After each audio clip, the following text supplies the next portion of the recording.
لەبارەی سەرهەڵدانی مێژووی مەسیحیەکانی سلێمانی و ناوچە جیاجیەکانی کوردستان دوو ڕای جیاوازەیە.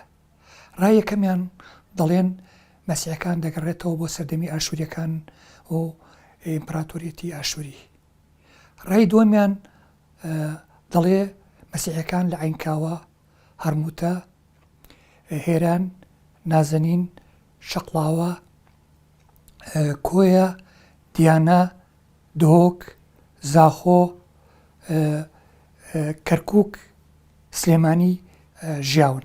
بپی بۆچوونەکان ڕای دووهەم شیاوترە بۆ سەرهەڵدانی مەسیحەکان. پێش هاتنی بابانەکان بۆ سلێمانی گوندێکی بچووک کە پێیانەوت مەڵکەندی بنکەیەک بوو بۆ هاتنی بابانەکان.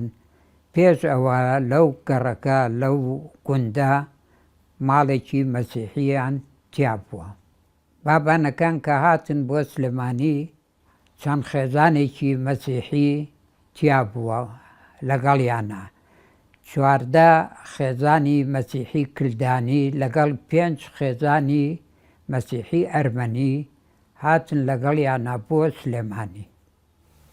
ڕایەکی تر دەڵێت لە ساڵی 1984 کە ئیبراهیم پاشای بابان شاری سلێمانی دروست کرد، لەو سەردەما ژمارەی ماڵەکانی خانەوادەی سلێمانی 200 ماڵ بووە. لەو 200 ماڵە 30 ماڵی جوولەکە بوو، 8 ماڵی مەسیحی بووە. بەپێی زەمن و ئەوانە ئەم مەسیحانە ژماریان زیادی کردووە بوو بە 125 ماڵ. پێشەوە کەنیسەیان نەبوو، ماڵێکی بچووکیان کردوو بوو بە کەنیسە بۆ خۆیان، بۆ نوێژ و بۆ کاتی نوێژی خۆیان. وردە وردە مەسیحەکان زیادیان کرد، هەنێکیان لە ئەرمۆتا، لە کۆیە، لە مووسڵ، هەنێکیان لە کەرکووک، هەنێکیان لە سنا. وردە وردە کۆبوونەوە لەو گەڕەکە کە پێیان ئەوت جاران گەڕێکی گاوران. مێژووی شاری سلێمانی و مەسیحیەکانی مێژوویەکی تایبەتمەندە. مەسیحیەکانی سلێمانی پاش ماوەیەک لە پێکەوەژیان لەگەڵ موسڵمانەکان فۆبیای خۆپارێزی لە چوارچێوەی گەڕێکێکی تایبەت تێ ئەپەڕێنن. ئیتر فەرق ناکات لە سەرچنار بژی یاخود لە عقاری، لە سابونکەران بژید یاخود لە ڕزگاری. ئەم ڕزگاربوونە لە فۆبیای خۆپارێزی لەسەر دەستی هەردوو لاکراوە، لەسەر دەستی مەسیحیەکانیش و لەسەر دەستی ئیسلامەکان، بۆی کە توانیویانە بەیەکەوە بە ئاشتی بە ئارامی لە شارێکا بژین کە کێشەیان نەبێت بەیەکەوانێ. بەڕاستی لێرە لە شاری سلێمانی منتەقەمان نییە وەکو مەسیحی لە شوێنێکە ژین. جاران ئەڵێن سابونکەران ئەوە گەرەکی سابونکەران هینی مەسیحیەکان بوو، بەڵام ئێستا ئەمڕۆ مەسیحیەکان بڵاو بوونەوە بە هەموو شوێنێک، لە هەموو شوێنێکی، لە هەموو گەرەکەیەکی شاری سلێمانی مەسیحی تایە. تێکەڵاو بوون لە بینی دانیشتوانی ئەم شارەیە شتێکی زۆر جوانە، نیشان و هێمایەکی پێکەوە ژیان. ئێمە لە هەر شوێنێکی ئەم شارە بین پارێزراوین. ئەگەر من ماڵم لە ڕزگاری بێ و براکەم ماڵی لە چوارچرا بێ و یەکێککە لە مەڵکەنی بێ، هیچ جۆرە موشکیلەیەکمان نییە. ئەوەی دراوچەکانم کە هەمیان ئیسلامن، ڕێزی تایبەتیم لێ ئەگرن و ڕێزی تایبەتیان لێ ئەگرم و هاتوچۆ و دیدەنی یەکتری ئەەکەین و لە هەموو خۆشی و ناخۆشیەکە بەیەکەوەین. لەبەرەوە هیچ فێزەوە ناکە من لە شوێنێکە کۆبمەوە، ئەو کۆبوونەوەی معنای ئەوەیە مەوێ خۆم پارێزم. باسکردنی مێژووی مەسیحەکان لە شاری سلێمانی بە تایبەتی و لە باشووری کوردستان بەگشتی بەبێ باسکردنی پرۆژەی ساختکردنەوەی مێژووی مەسیحەکانی شاری سلێمانی خوا لێ خۆشبوو سەراب سامی سەعید پێم وابێ ناتەواوە. سەراب سامی سەعید مەسیحێکی شاری بەغدا بوو، پەنای هێنابوو بە شاری سلێمانی. ئێمە ئەو کاتە لە ئینستیتوتی کەلەپوری کورد کارمانە کرد، ڕۆژێک لە ڕێگەی دۆستێکەوە هاتبوو بۆ دەستگاکە کە ئیشێکی دەست بکەوێ. بەڕاستی ئێتر بیرۆکەی ئەوە هاتەکایەوە، بۆ ڕەنگە بەشێکی زۆری بیرۆکەکەش لەوە بێ کە ئێمە ناوان لە خۆمان ناوی ئینستیتوتی کەلەپوری کورد دەبێت کار لەسەر هەموو پێکاتەکانی کوردستان بکەین و مەسیحەکانیش بەشێکن لە پێکاتەی بڵێن مێژووی خەڵکی کوردستان سەراب لێکۆڵینەیەکی زۆر وردی کرد لەسەر مێژووی مەسیحیت لە پارێزگای سلێمانی و سەردانی شوێنەوارەکانمان کرد. یعنی بابەتی مێژووی مەسیحەکانی شاری سلێمانی بوو بە بابەتێکی گرنگ لەسەر ئاستی مێژووی مەسیحیت لەسەر ئاسی جیهان بەڕاستی، چونکە چەند ینی بە هەواڵەکان ئەڕۆژ بۆ ئیتالیا ئەڕۆژ بۆ ینی من لە ڕێگەی سەرا بۆ شتانم پێیەکیش بەڕاستی لە هەمان کاتا چەندین پسپۆڕ و خەڵکی شارەزا لە مێژووی مەسیحەکانی عراق بەگشتی و کوردستان بە تایبەتی بانکێشتی سلێمانی کران و لێرە بران بۆ ئەو شوێنانەی کە بەشێکن لە مێژووی مەسیحیت لە شاری سلێمانی و ناوچەی سلێمانی. لە ئەنجامی ئەم بەدواداچوونە بۆمان دەرکەوت کە چەند کتێبێکی زۆر گرنگکەن و پەیوەستن بە مێژووی مەسیحیەکان بەگشتی وەکو باسمان کرد. ئەمیش ئەم کتێبانن کە خوا لێ خۆش بوو ئەدی شێر ئامادەی کردوون و لێکۆڵینەوەی لەبارەوە کردوون و نزیکی 120 ساڵ لەمە پێش چاپکراون. دووبەرجی یەکەمی کتێبەکەی ئەدی شێر کەنیسەی دۆمەنیکان ساڵی 1995 چاپیان کردووە. ڕزامەندی هەموو ئەمانەمان وەرگرت و ئێمە توانیمانەوە کتێبانە چاپکەینەوە بیاخینە کتێبخانەی کوردیەوە کە زۆر گرنگن بۆ مێژووی مەسیحەکان بەگشتی لە هەموو لەسەر تەواوی جیهان، چونکە ئەم ناوچەی ئێمە ناوچەیەکە لە ناوچە کۆنەکان کە یعنی کە ئاینی مەسیحی تیا بووە. بەپێی ئەو بەڵگەنامانەوە ئەو بەدات و چونە ڕۆژنامەنووسانەی بۆم گەشتومەتە ئەو ئەنجامە جوولەکان و مەسیحەکان لە سەرای سەڵتانی سلێمانیەوە ڕۆڵیان نەبووە. دەنا گەر ئەووانە بێت چۆن سی ماڵی کاتێک ژماری ماڵەکانی سلێمانی 200 ماڵە سی ماڵی جوولەکە و هەژ ماڵی مەسیحیتایە کەواتە ئەمە بنەمایەکی دیرینی هەیە. بەڵام لەبەرەوەی مێژووی ئەمە تۆمار نەکراوە زۆر لەو زانیارانە ون بووە. ئەو توێژینەوەی سەرابێن چەند خاڵێکی زۆر گرنگی دۆزیوەتەوە و کەلکی لە زۆر سەرچاوە وەرگرتووە کە لەم ناوچانەی باشووری کوردستان و بە تایبەت پارێزگای سلێمانی کە ئێستا بڵین بۆ نمونە ناوچەی پشدەر یەک مەسیحیشی لێ نییە. ئەو کاتە گەیشت بۆ ئەو قەناعەتی کە ئەم ناوچانە هەمویان ئەوێ دەربەندیخان زۆر شوێنی تر قەراق مەسیحی لێبوون، بەڵام وردەوردە مەسیحەکان کەم بوونەتەوە فەوتاون و هەر بۆ سەلماندنی ئەوە من لە ڕێگەی دکتۆر زرار سدیقەوە کتێبێکم دەستکەوت کە نزیکی 800 ساڵ لەمەوبەر باسی نوێنەری مەسیحەکانی ناوچەی پشدەرەکات کە چۆ بەشداری کردو لە کۆبنەوەی مەسیحەکانە. دوای سەراب کرد لە ساڵی 2011 کۆچی دوایی کردم لە 2012 ئینستیتوت کەلەپوری کوردم بەجێهێشت. نازانم ئەم توێژینەوەی بۆچی چاپ نەکراوە بۆچی تەواو نەکراوە، هیوادارم لە نزیکترین دەرفەتدا ئەم کتێبە چاپ بکرێت. مەسیحەکان لە سەرەتادا کەنیسیان نەبووە، ڕۆژێک شەمان نوێژ و خواپەرستی خۆیان کردووە، بەڵام لە ساڵی 1962دا بۆ یەکەم جار بە قڕ و خشت هەر لە گەڕەکی مەسیحەکان لە شاری سلێمانی کەنیسیان دروست کردووە و سەرەکەیان بە داری دارەڕاو زەرگرتووە و شوێنی مراسیمی ئاینی خۆیان بووە.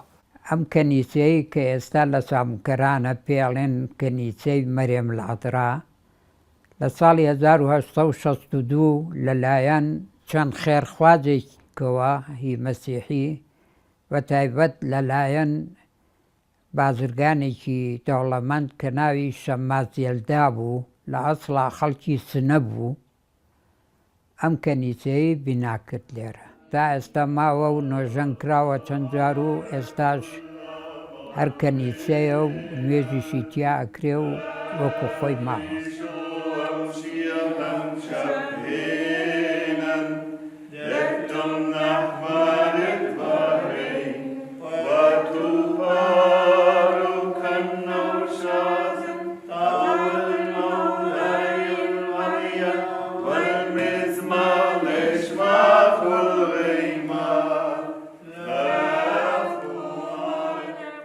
بەڕاستی کەنیسێکی زۆر گرنگە و بەشێکە لە مێژووی شاری سلێمانی و زۆر شت گرنگ بوون لە کەنیسەکە بەڕاستی ئەوەی کە زۆر سەرنجی میڕاکێشا ئەو گۆڕە ئاسۆیانە بوون کە بە شێوەی ئاسۆیی لە دیواری کەنیسەکە کەسەکان دانراون و وێنەکانیان دانراوە و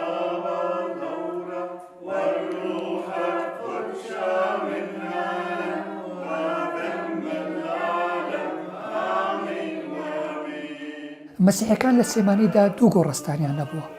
گۆڕستانێک لە گردی سێوان بووە بە تەنیشت گردی شەهیدان، گۆڕستانی شەهیدان گۆڕستانی دووەمیان لە ساڵی 1965 لەلایەن قەشەپەری یوسفپەری و دروست کرا. ئەم گۆڕستانە لە ناو کەنزیا دروست کرا، بەڵام دوای چەند ساڵێکە شار گەشەی کرد، قەشەپەری ئەو گۆڕستانی کرد بە باخچەیەک. ئەو شوێنی کە ئێستا باخە پێشتر گۆڕستان بووە، قەشە یوسفپەری ئەو گۆڕستانەی گۆڕی بۆ باخێک لە جیاتی ئەوەی کە خەڵک بێت بۆ نوێژ بە گۆڕستانێک کاتێپەڕێ بۆ نوێژکردن، خەڵک بە باخێک کاتێ ئەپەڕێت و ئەچێ بۆ کەنیسە نوێژی تیاکە. قەشە یوسفپەری کەسایەتیەکی تایبەتە بۆەوەی کە ئەو توانیوێتی لە یەک کاتە هەم پیاوی ئاینی بێت، هەم پیاوی ناودەوڵەت بێت و هەم لەبەرەی گەلیشا بێت. پیاوی ئاینی کە قەشەی شاری سلێمانی بووە، پیاوی دەوڵەت بەوەی کە ئەندامی شارەوانی شاری سلێمانی بووە و لەبەرەی میلەتیشا بووە کە ئەندامی پارتی دیموکراتی کوردستان بووە. ئەم پێک هاتەیە لە کەسێتی قەشە یوسفپەری کە دواتر نازناوی ئەوبوونای لە شاری سلێمانی وەرگرت، خەسڵەتێکی تایبەتی ناسینی قەشە یوسفپەریە بەو کاروکردانی کە کردوویەتی هەم لە بواری بەڕێوەبردنی کەنیسەکەی، هەم لە بواری بەڕێوەبردنی شارەوانی سلێمانی و تەنانەت لە بواری کارکردنیشی وەک ئەندامی پارتی دیموکراتی کوردستان. یەکێک بووە لەو قەشانەی کە بەدەگمەن هەڵەکەوێتیانە بە کوردی قسە بکات.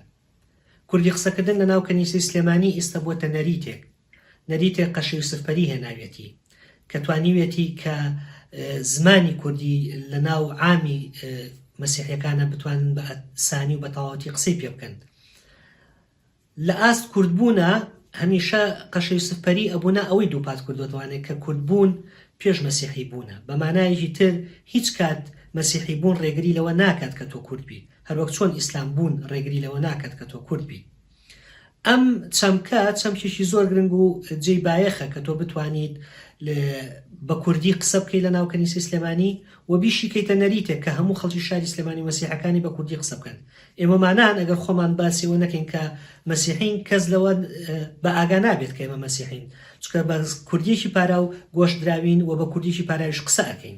بێ باسی قەشە یوسفپەری و خوالی خۆش و ماوەسە کەریم زەندیش بکرێت کە لە ساڵانی حەفتاکان هەساون هەوڵێکی زۆر جدیاندا و ئینجیلی پیرۆزیان وەرگێڕاوەتە سەر زمانی کوردی و چاپ کراوە بە تیراژێکی زۆر و بڵاو کراوەتەوە. هەڵبەت وەرگێڕانی ئینجیلی پیرۆز بۆ زمانی کوردی پرۆژەیەکی قورس بوو، بە تایبەت بۆ یەکەمین جارە کە تەواوی کتێبی پیرۆز وەربگێڕێتە سەر زمانی کوردی. پێشتر لێرە و لەوێ کۆمەڵێک چاپی ساڵەکانی 1990 هەبوو، بەڵام بە تاک بۆ نمونە ئینجیلی لۆقا بە تاک وەرگێڕاوە سەر زمانی کوردی، بەڵام وەرگێڕانێکی زۆر خراپ.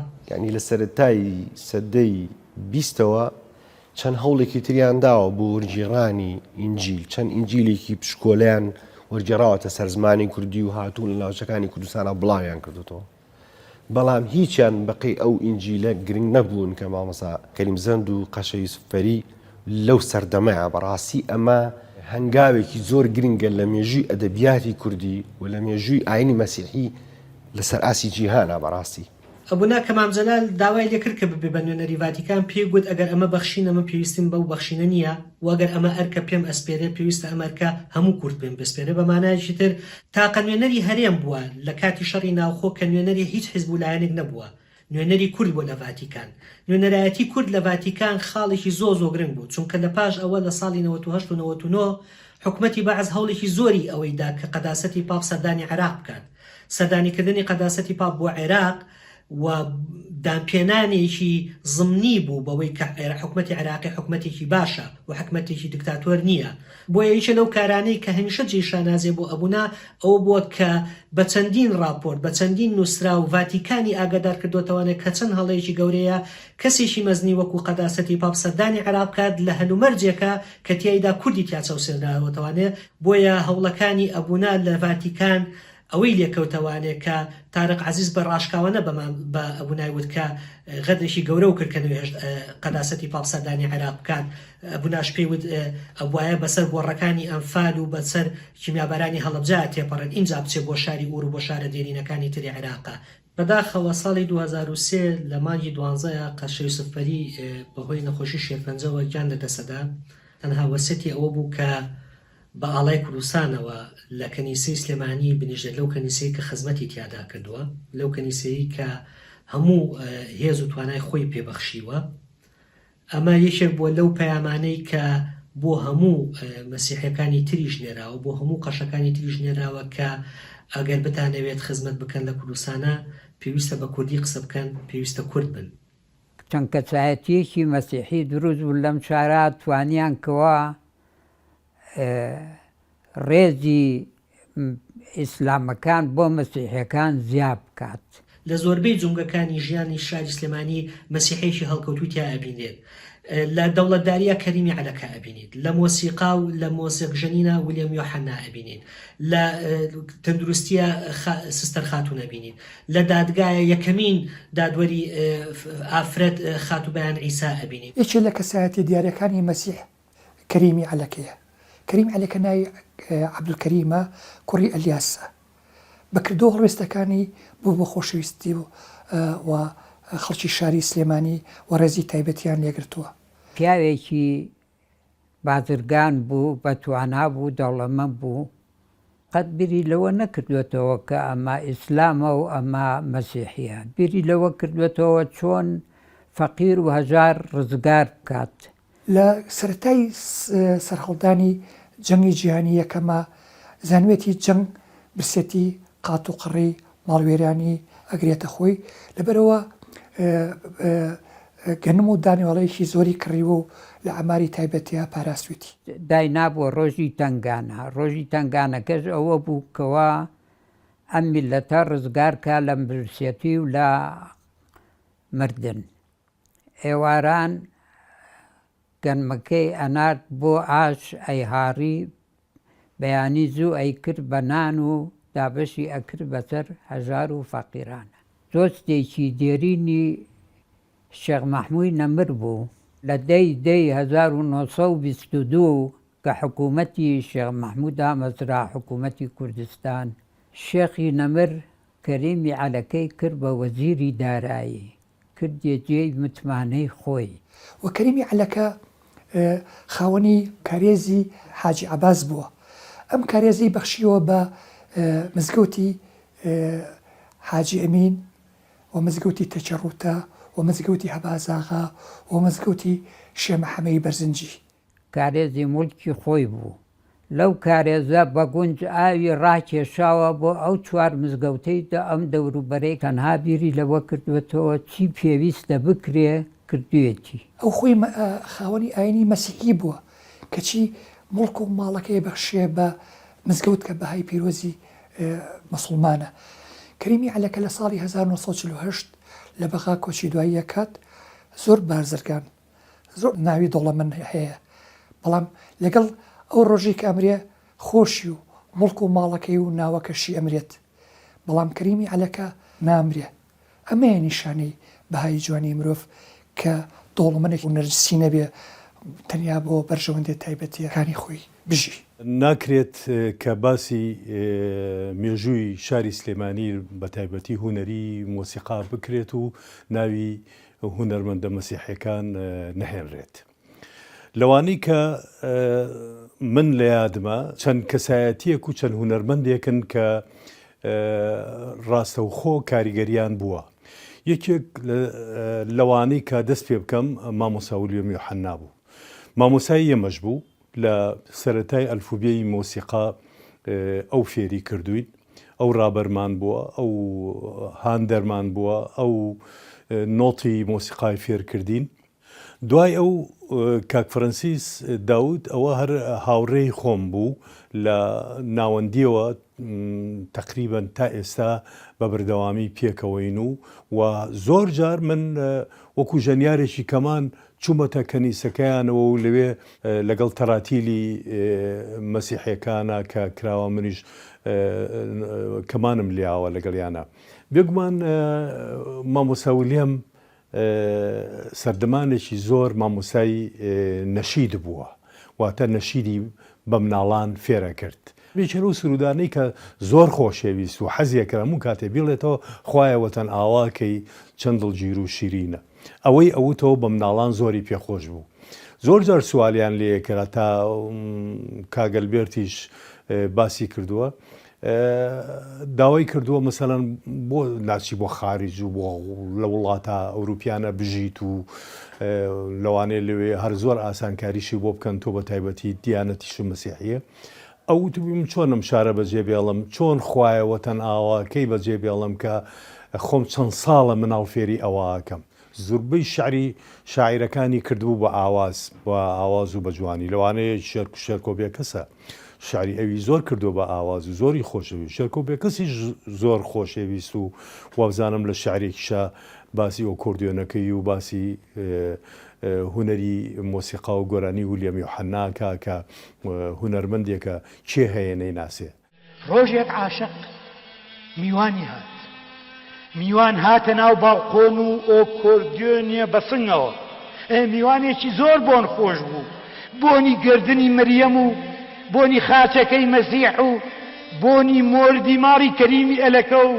بۆنی ئەبوونای لێ هات گەنجێکی کەمێک گردەڵە مەدالیای سەلیبێکی کردبۆ مل تا ئەو کاتە من نەمدی بوو هیچ میوانێ هێندەی ئەم میوانە مۆسیقارە لە لای عاشق خۆشەویست بێ من ئەرێم دە ئێوە برێن سەد ماچی زیاتر کردووە جۆم گرت بزانم ئەم کوڕە ناوی چییە بوو بە مەراق لە دڵما چایان هێنا هەروە بۆ چەند تەقیقەیەک ئۆکۆردیۆنی لە باوەشی منادانا دەرفەت ڕەقسا و چرتانم بەگوێی ئۆکۆردیۆنا لێم ببوورە ناوی خاوەنەکە چییە من وامت و ئیتر ئۆکۆردیۆن توو ڕەبوو ڕقی هەشتا و یەک زیقەی درێژی کرد و اینجاوتی تۆ کورسیەکی زۆر گەوجی زۆر بێ ئاگای ئاخر هەیە لەم شارەدا نەزانی چێ لێ محەنە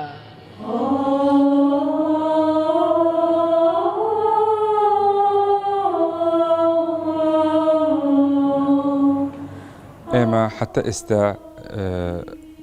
کێشەمانیە مشکلەمانیە لەخوا بەزیە بێ مراسیمی ئاین بە ئارامی و بە ئاشتی بەرێو ئەچێت هەموو یەکشەممەیەک ئێمە قوداسمان هەیە هەموو ژەژنەکانمان ڕێوڕسمی ئاینەکانی خۆمان جێبەجێ ئەەکەین مادام ڕێزگرتن لە مرۆڤ هەیە واتە پێکەوە ژیان هەیە ئەوەمان بینی لە شاری سلێمانی ڕاستە دەنگێک ناشاز هەیە بەڵام زۆربەی خەڵکی سلێمانی لەگەڵ ئاشتی لەگەڵ پێکەوە ژیان لەگەڵ خۆشەویستی ئەوە هێمایەکی زۆر جوانە نیشانەیەکی زۆر جوانە لە ئەم شارەیە کە شارەی نمونەیی لە پێکەوە ژیان.